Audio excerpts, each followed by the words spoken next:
మా latest videos కోసం మా ఈ తెలుగు న్యూస్ ఛానల్ సబ్స్క్రైబ్ చేసి గంట సింబల్ యాక్టివేట్ చేసుకోండి. రేపు ధనుర్మాస బుధవారం రాత్రి 9 గంటలకు గుమ్మం మీద ఇది చల్లండి చాలు. కష్టాలు దోషాలు పోయి ఇంట్లో కనకవర్షం కురుస్తుంది. లక్ష్మీదేవి అనుగ్రహం కలుగుతుంది.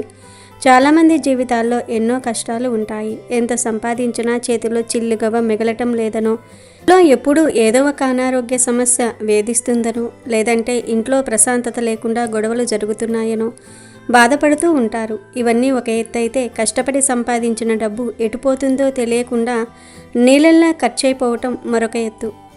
ఇలాంటి సమస్యలతో సతమతమయ్యే వారికి రేపటి ధనుర్మాస బుధవారం ఒక అద్భుతమైన అవకాశమని చెప్పుకోవచ్చు. రేపు రాత్రి సరిగ్గా 9 గంటల సమయంలో మీ ఇంటి గుమ్మం మీద దీనిని చల్లండి చాలు. మీ కష్టాలన్నీ పటాపంచలైపోతాయి.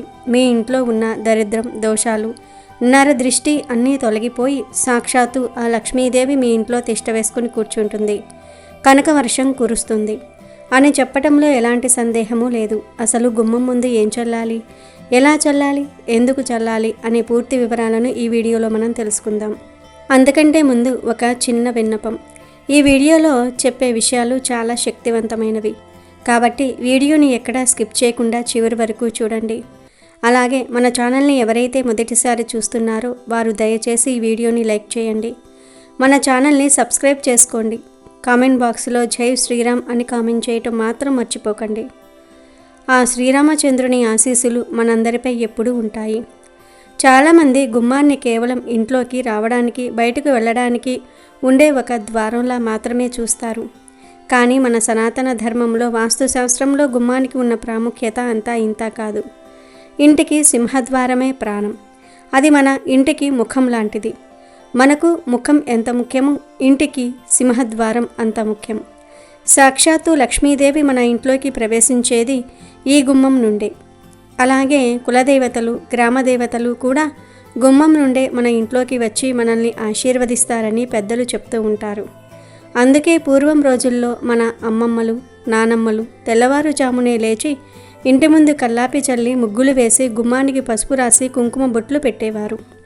అలా పసుపు కుంకుమలతో కలకలలాడే గుమ్మం ఉన్న ఇంట్లోకి లక్ష్మీదేవి ఆనందంగా నడుచుకుంటూ వస్తుంది.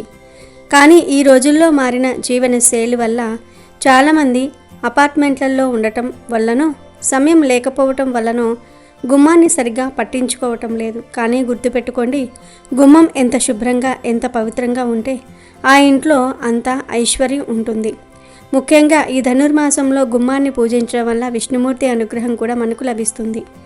అయితే ఈ బుధవారం నాడు గుమ్మం దగ్గర మనం కొన్ని పనులు అస్సలు చేయకూడదు. చాలామందికి గుమ్మం మీద కూర్చునే అలవాటు ఉంటుంది. కానీ అలా గుమ్మం మీద కూర్చోవటం, గుమ్మం మీద నుంచొని మాట్లాడడం, గుమ్మం మీద తుమ్మటం లాంటివి చేయకూడదు.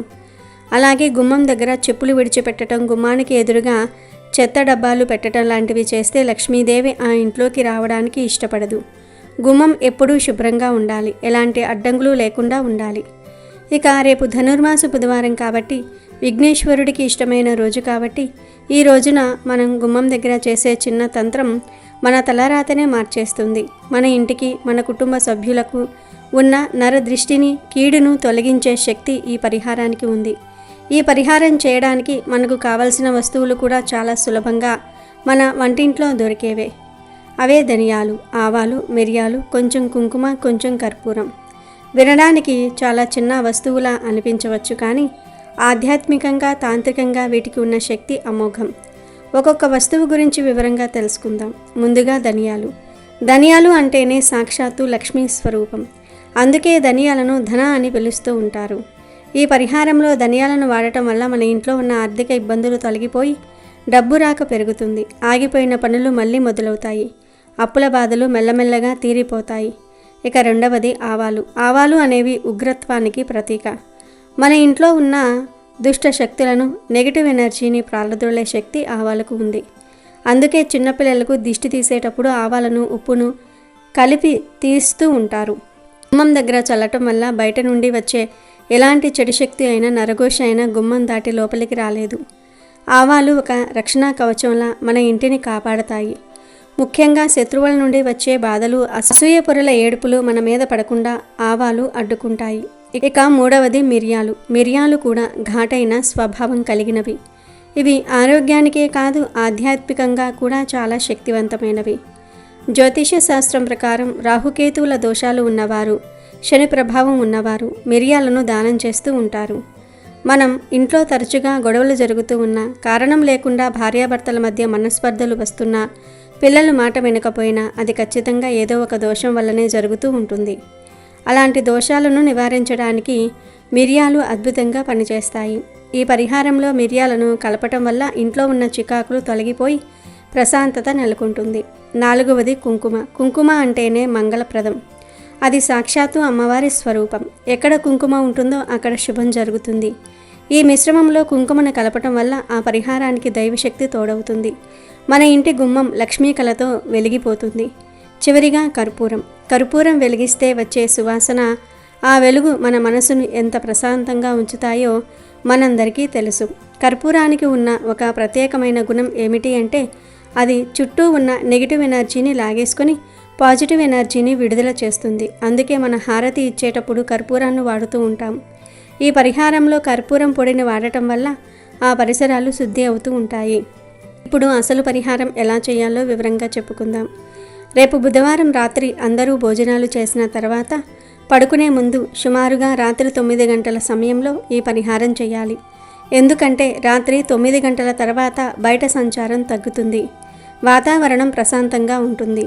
తాంత్రికపరమైన లేదా పరిహారపరమైన పనులు చేయడానికి ఆ సమయం చాలా అనుకూలంగా ఉంటుంది. ముందుగా మీరు ఒక చిన్న గిన్నె తీసుకోండి. అది స్టీల్ గిన్నె అయినా, ఇతడిదైనా లేదా ఒక చిన్న ప్లేట్ అయినా పర్వాలేదు. అందులో ఒక గుప్పెడు ధనియాలు వేయండి. ఆ ధనియాల మీద కొంచెం ఆవాలు కూడా వేయండి. తర్వాత ఒక 5 లేదా 6 మిరియాల గింజలు వేయండి. ఆ తర్వాత ఒక చిటికెడు కుంకుమ కూడా వేయండి. చివరిగా ఒక చిన్న కర్పూరం బిళ్ళను తీసుకొని దాన్ని చెత్తతో బాగా నలిపి పొడి చేసి ఆ మిశ్రమంలో కలపండి. ఇప్పుడు ఈ 5 వస్తువులను మీ కుడి చేతి చూపుడు వేలుతో బాగా కలపండి. కలుపుతున్నంతసేపు మీ మనసులో మీ ఇష్టదైవాన్ని లేదా గణపయ్యను స్మరించుకోండి. నాకు ఉన్న కష్టాలన్నీ తొలగిపోవాలి, నా ఇల్లు సుఖ సంతోషాలతో ఉండాలి, అప్పుల బాధలు తీరిపోవాలి, ఇంట్లోకి లక్ష్మీదేవి రావాలి అని గట్టిగా సంకల్పం చేసుకోండి. మీ సంకల్పమే ఇక్కడ చాలా ముఖ్యం. మీరు ఎంత నమ్మకంతో చేస్తే అంత మంచి ఫలితం ఉంటుంది. ఇలా సిద్ధం చేసుకున్న ఈ మిశ్రమాన్ని తీసుకొని మీ ఇంటి ప్రధాన ద్వారం దగ్గరకు వెళ్ళండి. గుమ్మం బయట నిల్చొని మీ కుడి చేత్తో ఈ మిశ్రమాన్ని కొంచెం కొంచెంగా తీసుకొని గుమ్మం మీద అంటే గడప మీద చల్లాలి. గడపకు ఎడమవైపు నుండి కుడివైపుకు మొత్తం పడేలా చల్లండి. ఒకవేళ మీరు అపార్ట్మెంట్లలో ఉండి గడప లేకపోతే మెయిన్ డోర్ కింద ఉన్న మార్బుల్ లేదా టైల్స్ మీద ఒక సన్నని గీతలాగా, ఒక బోర్డర్ లాగా ఈ మిశ్రమాన్ని చల్లండి. ఇలా చల్లుతున్నప్పుడు ఓం గం గణపతియే నమః అని కానీ లేదా ఓం శ్రీ మహాలక్ష్మియే నమః అని కానీ మనసులో అనుకోండి. ఇలా చల్లిన తర్వాత దాన్ని అలాగే వదిలివేయండి. దాన్ని తొక్కకూడదు అని రూల్ ఏమీ లేదు. కానీ రాత్రిపూట ఎవ్వరూ పెద్దగా బయట తిరగరు కాబట్టి ఇబ్బంది ఉండదు. పొరపాటున కాలు తగిలినా భయపడవలసిన పని లేదు. ఇలా గుమ్మం మీద ఈ శక్తివంతమైన వస్తువులను చల్లటం వల్ల రాత్రంతా ఆ వస్తువుల నుండి వచ్చే శక్తి గుమ్మం చుట్టూ ఒక రక్షణ వలయాన్ని ఏర్పాటు చేస్తుంది. బయట తిరిగే దుష్టశక్తులు, గాలి, ధూళి లాంటివి గుమ్మం దాటి లోపలికి రాలేవు. అంతేకాకుండా మరుసటి రోజు ఉదయం బ్రహ్మ ముహూర్తంలో లక్ష్మీదేవి సంచరించేటప్పుడు ధనియాలు, కుంకుమ, కర్పూరము వాసన చూసి ఆ తల్లి సంతోషించి మీ ఇంట్లోకి అడుగు పెడుతుంది. ఇలా రాత్రంతా ఉంచిన తర్వాత మరుసటి రోజు ఉదయం అంటే గురువారం ఉదయం నిద్రలేవగానే ఇంటిని శుభ్రం చేసుకునేటప్పుడు గుమ్మం మీద చల్లిన ఈ మిశ్రమాన్ని చీపురుతో ఊడ్చేయండి. అలా ఊడ్చిన దాన్ని తీసుకుని వెళ్ళి ఏదైనా చెట్టు మొదట్లో కానీ లేదా ఎవరూ తొక్కని ప్రదేశంలో కానీ లేదా పారే నీటిలో కానీ వేసేయండి. డస్ట్బిన్లో మాత్రం వేయకండి. ఎందుకంటే అందులో లక్ష్మీ స్వరూపమైన ధనియాలు, కుంకుమ ఉన్నాయి కాబట్టి వాటిని గౌరవంగా ప్రకృతిలో కలిపేయటం మంచిది. ఇలా చేయటం వల్ల ఆ వస్తువులు లాక్కున్న నెగిటివ్ ఎనర్జీ అంతా ఇంటి బయటకు వెళ్ళిపోతుంది. ఈ చిన్న పని చేయటం వల్ల కలిగే మార్పును మీరు ఖచ్చితంగా గమనిస్తారు. ఇంట్లో ఉన్న బరువు తగ్గినట్లు అనిపిస్తుంది. మనసుకు ప్రశాంతత దొరుకుతుంది. అనవసరమైన గొడవలు తగ్గుతాయి. ముఖ్యంగా ఆర్థికంగా ఎప్పటినుంచో ఇబ్బంది పెడుతున్న సమస్యలకు ఏదో ఒక పరిష్కారం దొరుకుతుంది. ఆగిపోయిన బాకీలు వసూలవుతాయి. ఉద్యోగ ప్రయత్నాలు చేసేవారికి మంచి వార్త వినబడుతుంది. వ్యాపారంలో లాభాలు పెరుగుతాయి. ఇది ఏదో మాయో మంత్రమో కాదు. మన పెద్దలు, ఋషులు మనకు అందించిన ప్రకృతి రహస్యాలు ఇవి. ప్రతి వస్తువులోనూ ఒక శక్తి దాగి ఉంటుంది. ఆ శక్తిని సరైన సమయంలో సరైన పద్ధతిలో ఉపయోగించుకుంటే అద్భుతాలు జరుగుతాయి. అందులోనూ రేపు సామాన్యమైన రోజు కాదు, ధనుర్మాసంలో వచ్చే బుధవారం. ఈ మాసంలో చేసే ఏ చిన్న దైవ కార్యమైనా వృధా పోదు. విష్ణుమూర్తి ఆరాధన, గోదాదేవి పూజ ఎంత ముఖ్యమో మన ఇంటిని శుభ్రంగా పాజిటివ్ ఎనర్జీతో ఉంచుకోవటం కూడా అంతే ముఖ్యం. ఎందుకంటే దైవం ఎప్పుడూ స్వచ్ఛత ఉన్న చోటే ఉంటుంది. గుమ్మం అనేది మన ఇంటికి నోరు లాంటిది అనుకున్నాం కదా.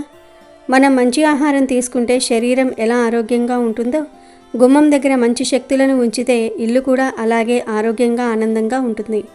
కొంతమందికి సందేహం రావచ్చు, మాకు గడప లేదు కదా, మేము చేయొచ్చా అని. గడప ఉన్నా లేకపోయినా మెయిన్ డోర్ ఎంట్రన్స్ అనేది ప్రతి ఇంటికి ఉంటుంది. ఆ ప్రదేశంలోనే ఈ శక్తి అంతా కేంద్రీకృతమై ఉంటుంది. కాబట్టి నిరభ్యంతరంగా అందరూ ఈ పరిహారాన్ని చేసుకోవచ్చు. అలాగే నెలసరి ఉన్న మహిళలు ఈ పని చేయకూడదు. ఇంట్లో వేరే వారు ఎవరైనా ఉంటే వారి చేత చేయించండి, లేదా ఆ 3 రోజులు ఆగి తర్వాత వచ్చే బుధవారమైనా చేసుకోవచ్చు.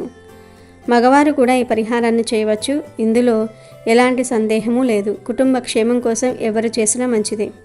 ఈ చిన్న ధనియాలు, ఆవాలు మీ జీవితంలో పెద్ద మార్పును తీసుకురాగలవు.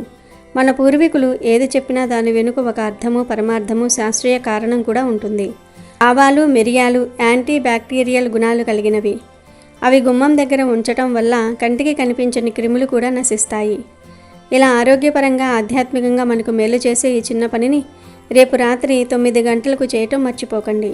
కేవలం 9 గంటలకే ఎందుకు అంటే అప్పుడే అందరూ పనులు ముగించుకొని ఇంటికి చేరి ప్రశాంతంగా ఉంటారు.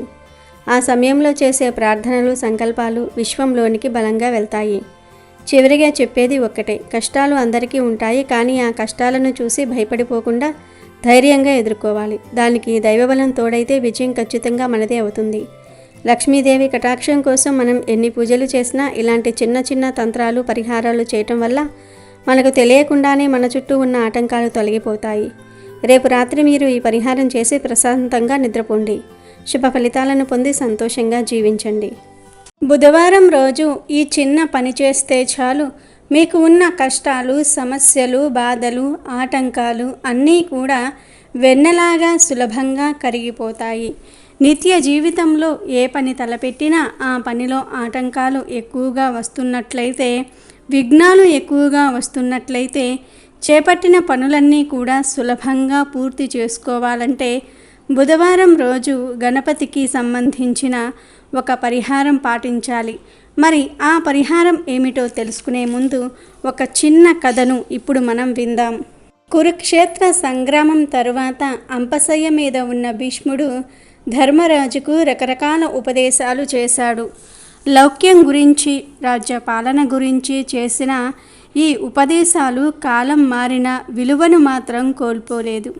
వాటిల్లో స్నేహపు పరిమితుల గురించి, పగ వలన పొంచి ఉండే ప్రమాదం గురించి చెప్పిన ఓ చిలుక కథ మనకు విలువైన పాఠాలను ఎన్నెన్నో నేర్పుతుంది. ధర్మరాజా, అనగనగా బ్రహ్మదత్తుడు అనే రాజు ఉండేవాడు అంటూ తన కథను మొదలుపెట్టాడు భీష్ముడు. ఆ బ్రహ్మదత్తునికి ఓ చిలుక మీద అభిమానం ఏర్పడింది.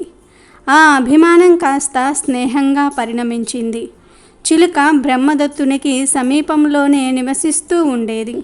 ఇలా కాలం సాగుతూ ఉండగా ఆ చిలుకకు ఒక కుమారుడు కలిగాడు. ఆ చిన్ని చిలుకతో బ్రహ్మదత్తుని కుమారుడు ఆడుకుంటూ ఉండేవాడు. ఒకరోజు చిట్టి చిలుకతో ఆటలాడుతున్న రాజకుమారుడికి ఎందుకో దాని మీద కోపం వచ్చింది. అంతే, అమాంతం దానిని చిదిమి వేశాడు.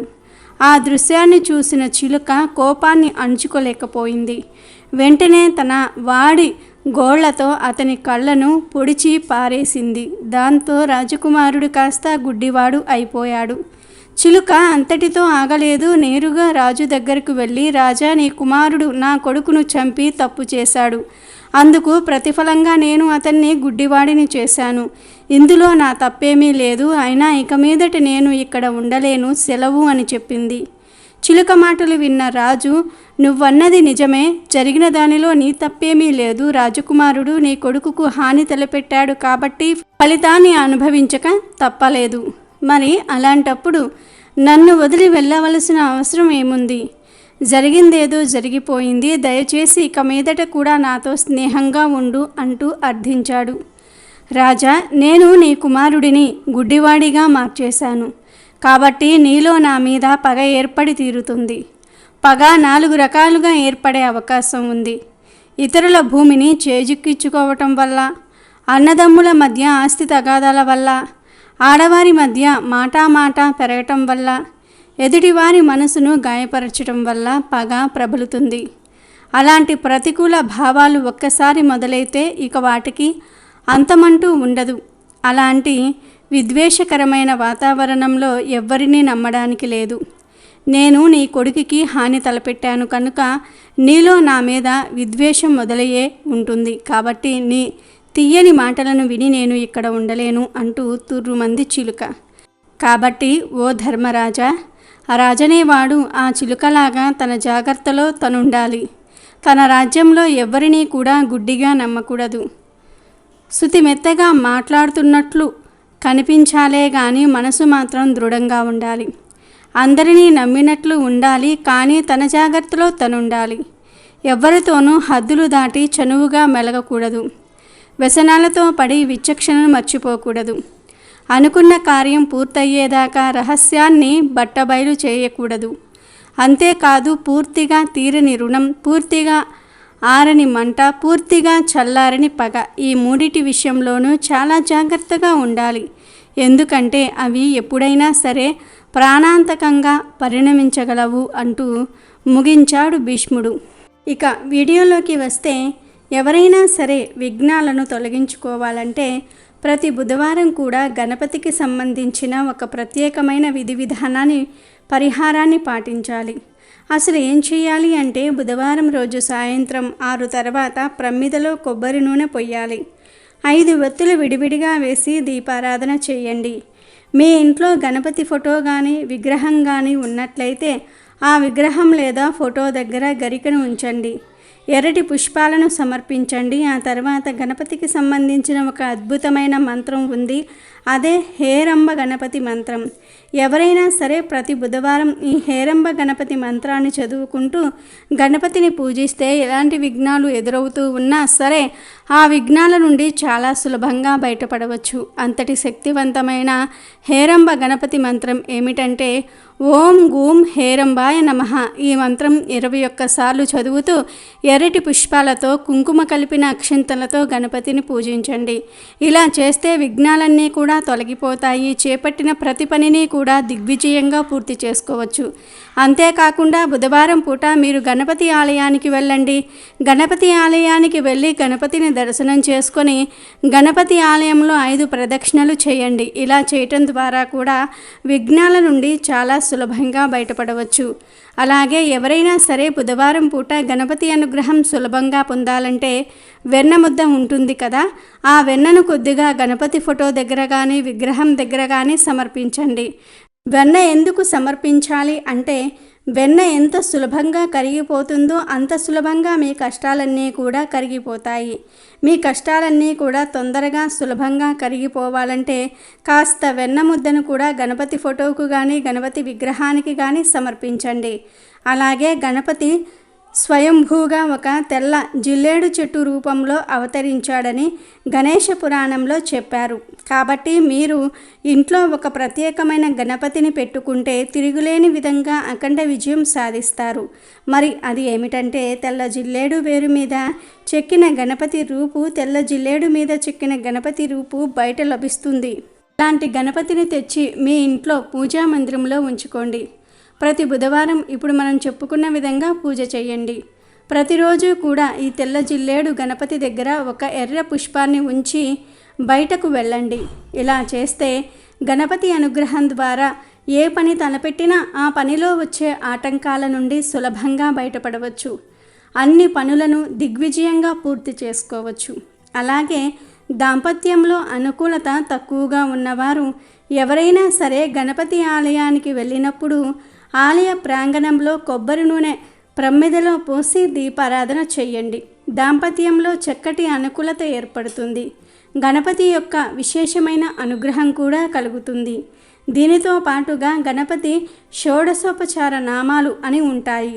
ఈ షోడశ నామాలను ముఖ్యమైన పని మీద బయటకు వెళ్ళేటప్పుడు చదువుకొని వెళితే గణపతి విశేషమైన అనుగ్రహం ద్వారా ప్రతి పనిని కూడా సులభంగా పూర్తి చేసుకోవచ్చు. దీనితో పాటుగా మీ ఇంట్లో బుధవారం పూట ఉత్తర దిక్కులో దీపం వెలిగించండి. ఎవరైతే బుధవారం పూట ఇంట్లో ఉత్తర దిక్కులో ప్రమిద పెట్టి దీపం వెలిగిస్తారో వారి ఇంట్లో గణపతి అనుగ్రహం ద్వారా అఖండ ఐశ్వర్యం ప్రాప్తిస్తుంది. కాబట్టి మీరు కూడా బుధవారం రోజు ఈ చిన్న చిన్న పనులను చేయండి. అద్భుతమైన శుభ ఫలితాలను సిద్ధింప చేసుకుని సంతోషంగా జీవించండి. అమెజాన్లో బెస్ట్ డిస్కౌంట్స్ కోసం వీడియో డిస్క్రిప్షన్లో లింకు ఉంది, చూడండి. అలాగే మా టెలిగ్రామ్ ఛానల్ సబ్స్క్రైబ్ చేసుకోండి.